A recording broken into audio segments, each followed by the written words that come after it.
Oi, pessoal, tudo bem com vocês? Sou Janaína Ferraz e estou aqui hoje para a gente começar o nosso curso para o TRE, Direito Penal, né? A gente vai trabalhar duas frentes, penal e processo penal. Nesse momento agora, a gente vai fazer um estudo aprofundado da teoria do direito penal.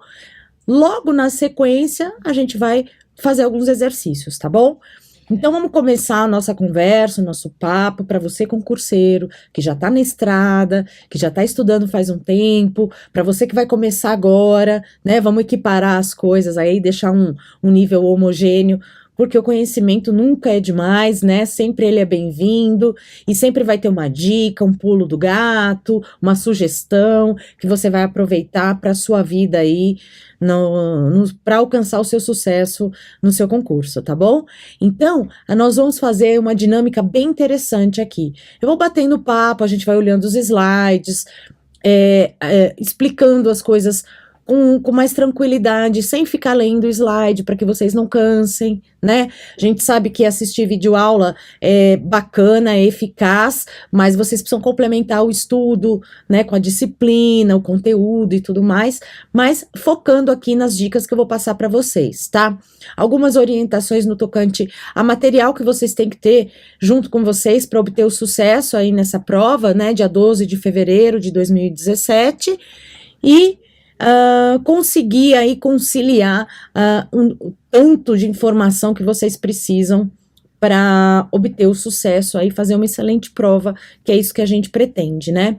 A banca examinadora é a Fundação Carlos Chagas e ela tem uma característica bem tranquila. E naquilo que precisar dar um destaque sobre doutrina, jurisprudência ou súmulas, eu vou trazer para vocês, para que a gente possa debater, conversar, esmiuçar, porque o próprio edital fala em alguns tópicos nesse sentido, tá bom? Vou seguir literalmente o edital, obviamente, né? E gostaria que vocês acessassem o nosso site, se surgir alguma dúvida, ou se surgirem dúvidas, para que a gente possa saná-las e vocês caminharem com a matéria, tá bom? Então, nesse primeiro momento, vamos lá, a gente vai falar sobre a introdução do Código Penal, né? Olhando para mim primeiro, sobre a introdução do Código Penal e o que diz, o que é esse compêndio de leis, né? O que significa isso no ordenamento jurídico e como se processa a aplicação dessa lei. Então, nós vamos ver no primeiro tópico do edital a aplicação da lei penal. É em sentido amplo, em sentido lato, né? Essa aplicação da lei penal, pessoal, ela visa abarcar várias frentes, vários institutos do direito penal, tá? Então a gente vai falar cada um deles que englobam toda essa matéria.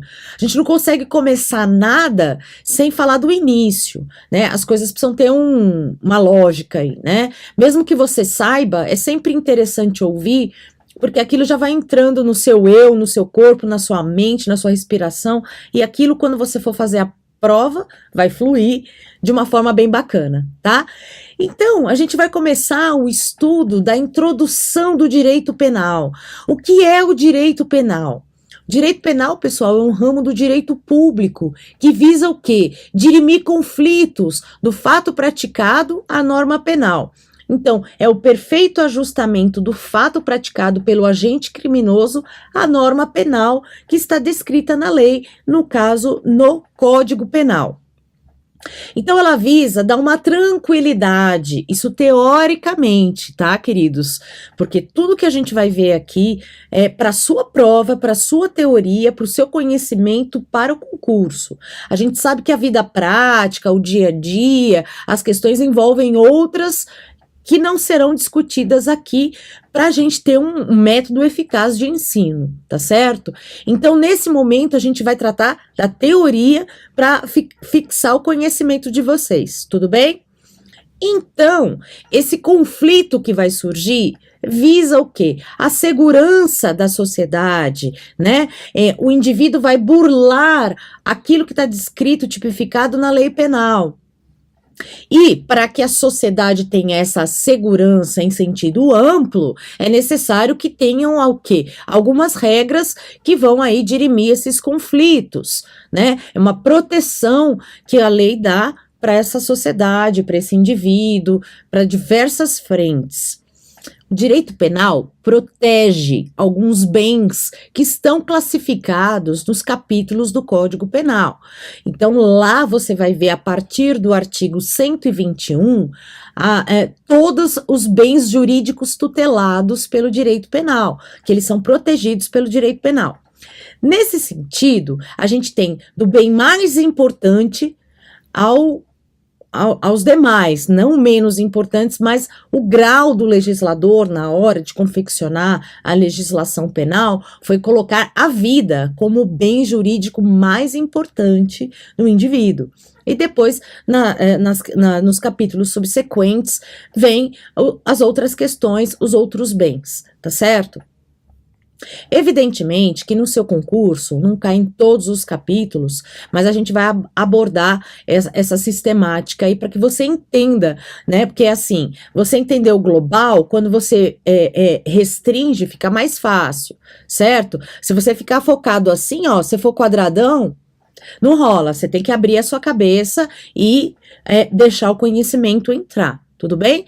Então, esses conflitos são dirimidos pela lei penal. Vamos dar uma olhada aqui, olha só. O direito penal, ramo do direito público, né? Público porque atinge a sociedade, né? Não é algo privado entre pessoas, atinge a coletividade, tem por finalidade solucionar condutas que atentam aos mais importantes bens jurídicos, que foi o que eu falei para vocês. Então, exemplos de bens jurídicos tutelados pelo direito. Exemplos: vida, integridade física,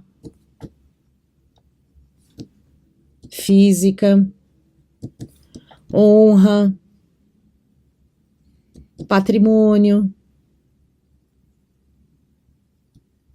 e assim sucessivamente, né? Até os crimes contra a administração pública, né? Então você tem todo o compêndio aí de bens protegidos pelo direito que estão elencados lá no Código Penal. E se o indivíduo infringir, violar essa regra, ele vai estar enquadrado numa norma penal. Então, um crime ou uma contravenção penal só existe se há o perfeito ajustamento do fato praticado à norma penal disposta na lei, no caso, o Código Penal. Então, eu preciso desse equilíbrio aí, desses dois fatores aí da balança, para que eu tenha como resultado uma infração penal. A infração penal engloba os dois tipos que a gente vai ver daqui a pouquinho, tá? Então, é isso o direito penal, para que você entenda e não decore, fica melhor assim, tá? Então, ele vai dirimir esses conflitos, essas condutas que vão atentar, violar esses bens jurídicos que o direito protege, certo? Exemplos são esses aí. Bom, vamos lá. Principalmente aqueles considerados essenciais para a vida da sociedade, olha lá, essenciais para a vida da coletividade, sociedade, como um todo, de forma que, para tal, sancionando os que burlarem com uma pena criminal ou medida de segurança. Olhando para mim, essa sanção que o Código Penal traz, em cada artigo que descreve um crime, uma conduta típica e antijurídica, e, portanto, culpável, né? Ele descreve lá a conduta bonitinha e depois a pena correspondente para essa conduta. Por exemplo, o artigo 121, matar alguém, eu tenho a pena reclusão de tanto a tanto, né? De 6 a 20 anos. E aí, eu tenho esse conjuntinho da obra, né? Que é o artigo de lei, que diz exatamente o que precisa ser feito. Então, ele é taxativo, ele está lá disposto, mencionado na lei. Então, ele viola a lei, ofende o bem jurídico protegido e, como consequência, ele tem uma sanção que pode ser, segundo a lei penal, pessoal, uma pena criminal ou medida de segurança. Nossa, Janaína, o que é uma coisa, o que é outra? Medida de segurança, eu faço uma confusão danada. Me explica isso daí. Explico. É assim, ó. A pena criminal é aquela que o juiz vai impor na sentença. Então, lá ao final do processo, ele vai proferir uma sentença penal condenatória, certo? Aí ele vai lá, 5 anos e 4 meses, 10 anos, 20 anos, enfim, não importa o quantum da pena, ele vai impor. O importante é que essa pena que foi dosada pelo juiz, respeitando os critérios de fixação de pena que a própria lei impõe, essa pena criminal é a pena que está estipulada no Código Penal. E nessa pena criminal, eu posso ter 2 aspectos, o aspecto abstrato e o aspecto concreto. O que é um, que é outro, Janaína? É assim, o aspecto abstrato, uma pena em abstrato, se você está estudando doutrina, se você já leu a respeito, artigos por aí, você já deve ter visto essa expressão. Pena em abstrato é aquela pena que está estipulada no Código Penal. Por que abstrato? Não tem o valor? Sim, ela tem o valor mínimo e o valor máximo. E o juiz, ele tem entre esse patamar e esse, para fixar a pena final. Então, no caso do homicídio, por exemplo, ele tem reclusão de 6 a 20 anos, ele tem de 6 a 20 anos para estipular a pena desse indivíduo, não é mesmo? Então, essa é a pena abstrata, eu ainda não sei quanto o juiz vai fixar. Tranquilo? Muito bem. Ao passo que a pena concreta ou inconcreto, essa é a pena já mensurada, dosada pelo juiz e fixada, escrita na lei. Desculpa, na lei não, na sentença, certo? Na sentença penal condenatória. Essa é a pena final dele, portanto, a pena concreta, é aquela em que eu vou me basear. Certo? Basear para quê, Janaína? Basear para, se eu for advogado de defesa ou de acusação e se me interessar, eu recorrer dessa sentença para alterar, modificar, reformar, enfim. Isso nós vamos estudar lá no processo penal daqui a pouquinho, tá? Mas aqui por hora que vocês têm que fixar é o seguinte: pena abstrata, não sei quanto é aquela que o Código Penal traz. Pena concreta é a fixada pelo juiz na sentença penal condenatória. Tudo isso que eu falei faz parte da pena criminal, certo? E aí, dentro das penas, vai ser um capítulo que nós vamos estudar logo mais adiante, mas já para adiantar você, dentro dessas penas, eu tenho regime prisional, tipo de pena, espécie de regime, tudo isso como o juiz vai estipular, porque ele não vai colocar só 5 anos e 4 meses e X dias multa. Ele vai fixar o valor, como ele vai cumprir, né? Qual o regime prisional desse tanto de pena que serve para ele. Ele vai estipular e detalhar tudo. Porque o juiz, quando profere a sentença, pessoal, ele precisa justificar tudo dentro da lei, obviamente, tá? Então, aí, dessa forma, nós temos a pena criminal. Essa é a forma como eu expliquei para vocês. Daí, vem a pergunta. E a medida de segurança entra onde, Janaína? A medida de segurança, ela não é considerada uma pena. Ela é considerada uma medida de tratamento para alguns indivíduos que não têm capacidade de receber a sanção penal. Então, por exemplo, na pena criminal, o indivíduo vai para um estabelecimento prisional, ou vai cumprir numa colônia agrícola, ou a prisão domiciliar. Mas ele é considerado a pessoa capaz de receber uma sanção penal. A medida de segurança serve para aqueles que não têm capacidade criminal para receber uma sanção penal. Por exemplo, um doente mental. O doente mental, ele não tem capacidade igual a uma pessoa que não tem essa doença mental para receber essa sanção penal. Então, o que tem que fazer com isso? Colocar junto com todo mundo? Não, vai ser um problemão. Você tem que individualizar esse tratamento para essa pessoa doente. E como que é feito isso no âmbito criminal? Ele não recebe uma pena, e sim a imposição da medida de segurança. Bom, Janaína, então, mas como é que funciona? Ele vai ser internado? Sim, ele pode, dependendo do grau da periculosidade desse indivíduo, ele vai ser internado em um hospital psiquiátrico ou vai receber um tratamento ambulatorial. Vamos fazer uma analogia? Funciona assim, eu falei da periculosidade, né? Periculosidade desse indivíduo, do que ele praticou. E a periculosidade que a doença dele apresenta, do que ele apresenta, né?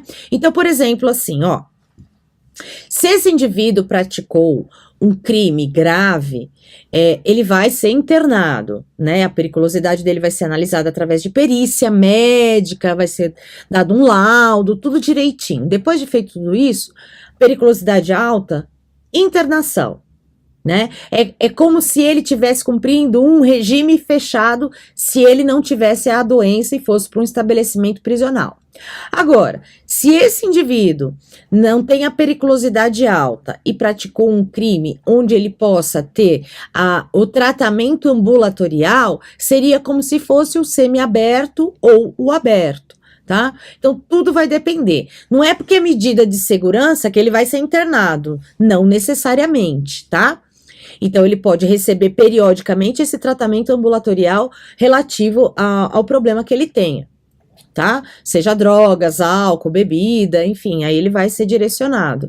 Agora, se ele tiver um desenvolvimento mental incompleto, retardado, dificuldade de concatenar as ideias, aí o juiz, após análise disso, aplica a medida de segurança. A diferença gritante que vocês que estão estudando já sabem é a seguinte: na pena corporal, a pena privativa de liberdade, que é aquela que o código estipula, onde ele vai para o estabelecimento prisional, ela tem um limite. O indivíduo só pode ficar corporalmente, o corpício dele preso por 30 anos. Ah, mas ele foi condenado a 120 anos. Pois é. É a lei. Não estamos estudando a teoria, né? Então, corporalmente falando, né? Fisicamente, ele só fica preso por 30 anos. Se ficar, né? Tá? Agora, a medida de segurança, como ela é vinculada à periculosidade ou problema mental, exemplo que eu tô dando, né? Desse indivíduo, não tem como você mensurar o tempo. Quanto tempo dura uma doença mental? Não dá para saber, não dá para ser taxativo. Olha, você vai ficar doente de tanto a tanto, depois você vai embora, aí o problema é seu. Não existe isso. Então, ele vai ficar, vamos supor que ele tenha sido internado por essa doença mental, esquizofrenia, sociopatia, qualquer uma dessas aí. Ele foi internado, ele vai ficar lá internado o tempo que for necessário para ser tratado. Então, a lei não estipula um prazo máximo, né? No mínimo de 1 a 3 anos, né? É feito periodicamente um exame pericial para ver se esse indivíduo melhorou, piorou, tá igual, para ver se vai mudar essa sistemática ou não. Porque também, na medida de segurança, ele pode sair da internação para um tratamento ambulatorial e vice-versa, do tratamento ambulatorial para a internação em hospital psiquiátrico. Olha só. Tá? Então, assim, é variável, tudo depende do caso. Mas o que eu quero que vocês fixem é justamente isso. Não tem como estipular prazo na medida de segurança. Na pena criminal, ele tem a fixação lá, vai cumprir aquilo, e tem os benefícios, que ele pode sair antes do tempo, como a gente vai estudar logo mais. Só que aqui na medida de segurança, não se sabe quanto tempo esse indivíduo vai ficar. É uma caixinha de surpresa. Tudo sempre depende de avaliação médica especializada para aquela doença, né? No caso de ser alguma patologia psíquica, né? Um psiquiatra, um psicólogo, enfim, né? Vai ser direcionado o profissional que vai avaliar as condições médicas, clínicas desse indivíduo, tá? Por isso que a gente fala internação. E ele não é solto, ele é liberado, ele recebe alta, né? Então, são terminologias diferenciadas aí, tá certo? Então, essa é a diferença. Então, é claro que o louco, né, o doidão pode praticar crime? Claro que pode. E vai ficar por isso mesmo? Lógico que não, porque tem a medida específica para ele, tá? O que não pode, né, e a lei é expressamente taxativa nesse sentido, é misturar um doente mental com uma pessoa que não tenha doença mental. Por quê? Porque tem que ter tratamento separado para ambas as pessoas, né? Um, no caso, a pena criminal, corporal, vamos supor, e o outro precisa de cuidados médicos para que ele não piore e não sofra mais consequências, e a sociedade também. tá? Então, essa é a introdução básica, olha só, tá vendo como tem coisa? Uma coisa puxa a outra, que puxa a outra, e assim nós vamos embora, né? Agora, dando sequência aí, o próximo slide, lembra que eu falei para vocês? A infração penal. O que é uma infração penal, Janaína?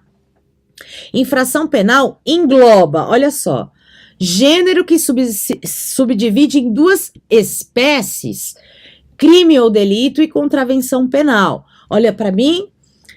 Bom, então se eu tô falando para você, olha, o indivíduo cometeu uma infração penal, eu tô sendo genérica.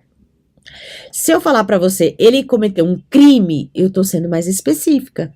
Ou uma contravenção. Então, infração penal engloba os dois, crime ou delito e a contravenção penal. Janaína, qual a diferença delas? Eu nunca entendo. Qual que é? O que é o quê? Crime ou delito, normalmente são aqueles mais graves, apenados com detenção ou reclusão, né? Certo? Então, são os crimes descritos no Código Penal, lá na parte especial do Código Penal. Agora, as contravenções penais, além de serem mais brandas, elas têm uma legislação específica que só trata delas, né? Hoje em dia, com o advento dos juizados especiais criminais, essas contravenções passam a ser julgadas lá no Juizado Especial Criminal, o GCRIM, tá? Porque elas são consideradas infrações de menor potencial ofensivo. Nossa, o que é isso mesmo, Janaína? Esqueci. Para você relembrar, infração de menor potencial ofensivo. Crime ou contravenção penal, portanto, infração penal, cuja pena máxima não exceda a 2 anos. Então, que pena máxima é essa, Janaína? É a pena abstrata. Agora você já sabe o que é a pena abstrata. É a pena do Código Penal. Então você vai abrir o Código Penal, vai olhar lá o crime. Ele é penado com detenção de 1 a 3 anos. 1 a 3 anos vai para o GCRIM? Não, porque a pena máxima tem que ter 2 anos. Agora é penado de 6 meses a 1 ano.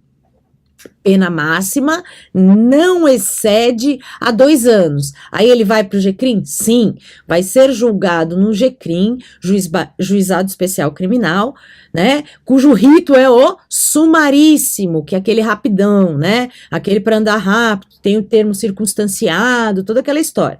Então, essa é a contravenção penal. Mas o que eu quero dizer que ela também pode ser apenada com prisão simples, né, que tem a estipulação da lei, que não tem diferença nenhuma se é acompanhada ou não de multa. Aliás, a multa, como nós vamos ver aqui daqui a pouco, a multa, ela é algo assim à parte, né, porque ela pode ser o que ela quiser. Como assim, Janaína? Porque a multa, ela pode ser aplicada junto com a pena, pode ser aplicada de forma alternativa ou de forma cumulativa. E ainda só a pena de multa, quer dizer, ela é multifacetada. Tudo vai depender do crime que foi praticado. Se é um crime grave, fixa. Crime grave, tudo pode. Crime grave, a pena é alta, então vai responder pela pena correspondente a ela, mais a pena de multa. E o código vai trazer isso de que forma? Pena de 6 a 20 anos e multa. Então, além disso, além de ter a pena fixada, ele vai ter mais a pena de multa, certo? Certo. E pode ser só a pena de multa. Um crime menos grave, paga lá uma prestação pecuniária e tá tudo certo. Ou forma alternativa, quando o código trouxe a expressão detenção de X a X tempo ou multa. Significa que o juiz pode, analisando a situação do indivíduo, né? Ele pode aplicar ou a pena mesmo, ou substituir pela pena de multa, que nós vamos ver logo mais adiante como é essa regrinha, tá? Mas o que vocês podem já memorizar é que o código traz essas duas expressões, e ou, certo? Se é e, soma. O e soma, né? Lembra da matemática? E o ou vai dar a opção ao magistrado na hora de fixar a pena, respeitando a análise de requisitos subjetivos do agente, né? Primário, bons antecedentes, o tempo da pena, tudo isso influencia e nós vamos estudar logo mais, tá bom? Bom, então vamos lá, agora analisando aqui, sanção penal punida com reclusão ou detenção, que é o crime ou delito, acompanhada ou não de multa, não necessariamente, né, pessoal? E a contravenção penal, que é chamada de crime anão, né? É chamado pela doutrina de crime. Ah, não, se você está estudando pela doutrina, você já leu ou ouviu essa expressão, punida com prisão simples e também, como eu disse, pode ser julgada de acordo com a Lei 9.099 de 95, pelo GCRIM, porque a contravenção é uma infração de menor potencial ofensivo. Olha que maravilha. Ela é uma infração, olhando para mim, de menor potencial ofensivo. Agora, eu vou dar uma pincelada em alguns princípios do direito penal para que no próximo bloco a gente esmiúce eles com mais delicadeza e mais tempo. Mas só para você já aquecer o motor aí, se você já está estudando, você já sabe que é importante você ter ao seu lado, aliado e respirando a Constituição Federal. Por quê? Porque a Constituição Federal, pessoal, ela reflete em todas as matérias do direito. Você que está estudando, já estudou o artigo 5º, sabe disso muito bem. O artigo 5º e seus diversos incisos, né, 70 e lá vai pedrada, né, ele diz o quê? Ele regulamenta tudo que você precisa dentro de todas as matérias do direito, os principais, os direitos fundamentais, as garantias individuais e coletivas, que refletem todas as matérias do direito, não só no direito penal, no processual, no civil, no tributário, processual civil, enfim, tá? Até no direito do trabalho, né, que tem as regrinhas lá e tudo mais. Então, pessoal, é importante que vocês fixem a Constituição Federal e alguns princípios que eu vou tratar aqui com vocês, eles também estão elencados na Constituição Federal. Então, além de estar no Código Penal, eles também estão na Constituição Federal de 88, que é a nossa Carta Magna, é a nossa lei soberana. Tá? Então vamos dar uma olhadinha aqui, ó. Eu tenho os básicos que nós vamos estudar, que mais caem em concurso público, né? Você que faz concurso público já ouviu várias vezes esses princípios. Legalidade, reserva legal, anterioridade, irretroatividade, taxatividade, retroatividade, intranscendência, vem caindo bastante esse, eu vou explicar, insignificância ou bagatela, intervenção mínima, que também é algo que vem sendo falado, tem vários artigos e tudo mais. Então, o importante é que vocês saibam que esses são os principais, né, que vão dar o alicerce, o suporte, né, formar o corpo do direito penal. Ao longo de todo o nosso curso, você vai ouvir eu falar de vários desses princípios, porque eles são basilares, eles estão na lei de introdução, né? Eles fazem parte da essência do direito penal, né? Então, independente do assunto que eu for falar, fatalmente eu vou citar um princípio, ou constitucional ou penal, que regula o direito material. Então, é acoplado ao direito, não tem como estudar um instituto, né, sem saber essas regrinhas básicas que formam o entendimento dele. Né? Para a gente formar o corpo inteiro, a gente precisa de quê? De células, músculos, veias, artérias, órgãos, pele, estrutura diversas, não é? Né? Se a gente for lá na biologia, né? Aqui o direito penal não é muito diferente, né? Então a essência, a célula, a essência é aqui, são os princípios. Através daqui vão surgir várias situações em que você vai ter facilidade de compreensão. Por isso falar, putz, mas é chato estudar princípio, toda matéria tem. Claro, ele tá ali, não é à toa. Ele é formador essencial do seu conhecimento e entendimento sobre a matéria. Tá? Só colocando na sua mente, para a gente encerrar esse bloco, o princípio da legalidade ou reserva legal. Ele é o princípio mais importante, porque sem ele não existe nada. Por quê? Um crime, ou melhor dizendo, já que a gente já estudou, a infração penal, né? Aquela conduta que o indivíduo praticar precisa estar tipificada na lei. Senão é um nada jurídico, né, gente? O fato de eu plantar bananeira é uma diversão, uma besteira ou qualquer outra coisa, né? O fato de eu escrever na lousa é normal, não configura uma conduta típica, né? Então, essa conduta típica precisa estar mencionada, disposta, elencada, escrita na lei. Que lei? Lei penal. E a lei penal tem que ser lei, não pode ser medida provisória. Só a lei tem o poder de criar crime e sanção correspondente. Então, aquela conduta que eu praticar e for violar aquela norma penal que está disposta na lei, precisa estar lá taxativamente escrita e a sanção correspondente para ela. Então, que crime eu pratiquei? Tal crime. Qual é a pena? Tá lá. Tá tudo bonitinho, já escritinho lá, preparado para ser utilizado para o indivíduo ser enquadrado, certo?